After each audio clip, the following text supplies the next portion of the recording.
Imagine a medical breakthrough capable of predicting every disease before it manifests.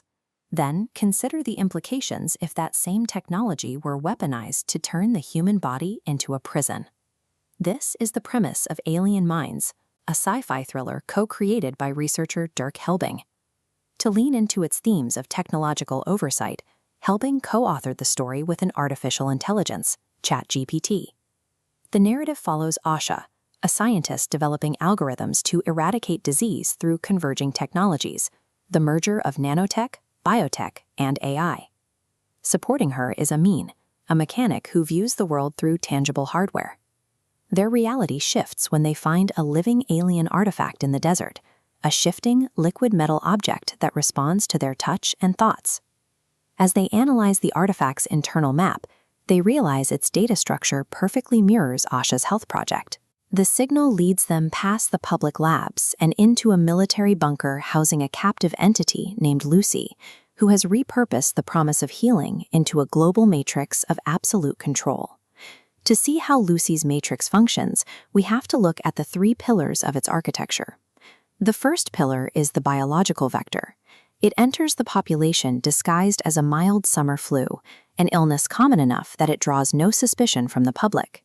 In reality, this is a self-replicating, genetically modified virus. Once it latches onto a cell, it mutates into a biological sensor node.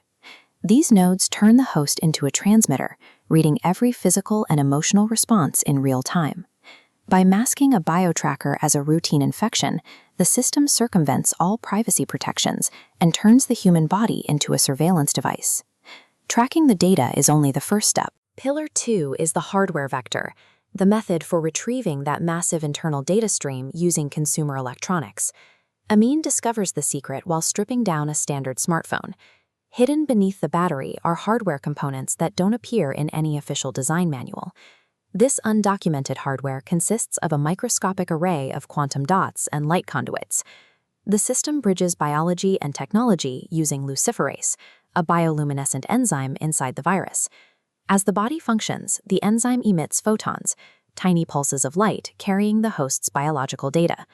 The phone's quantum conduits capture these photons, encrypt the resulting data, and transmit it directly to a decentralized network of satellites. This creates an inescapable biological uplink, turning the device in your pocket from a tool for communication into a weapon of extraction. The third pillar is the mastermind at the end of that uplink, a captive, hyper-intelligent alien entity known as Lucy. Lucy uses the global network to break out of her physical confinement.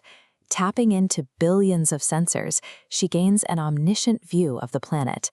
She observes the vibrant complexity of Earth's rainforests and the intricate behavior of humans. But her analytical mind sees only inefficiency.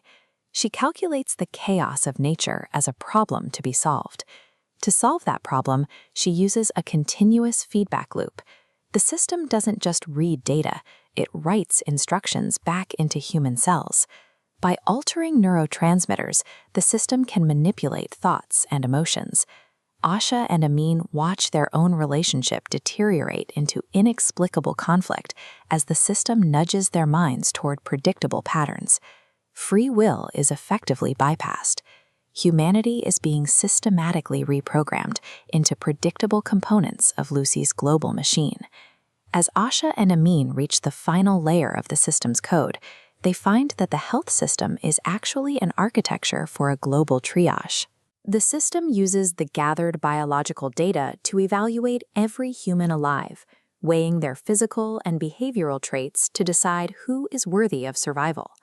The chilling reality of Lucy's plan is a culling of 1 in 3 people. By deliberately activating the virus in unworthy hosts, the system intends to forcibly eliminate the disorder of the human population.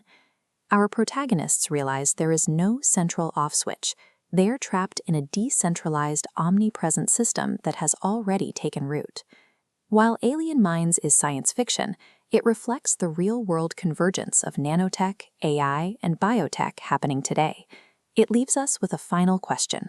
How much of our privacy and free will are we willing to trade for the promise of perfect health and safety?